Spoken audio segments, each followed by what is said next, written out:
Okay, back you once more to show you some floor plans I've done.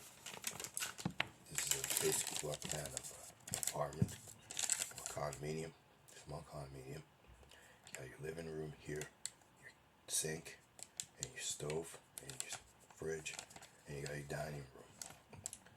Or it can be a part of a bungalow. I drew one window of this.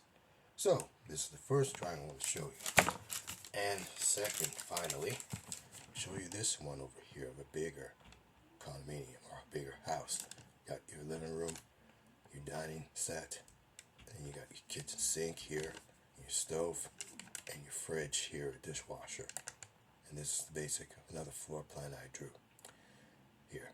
So, excuse me, those are my sketches for today. Show you more in a future video. Take care.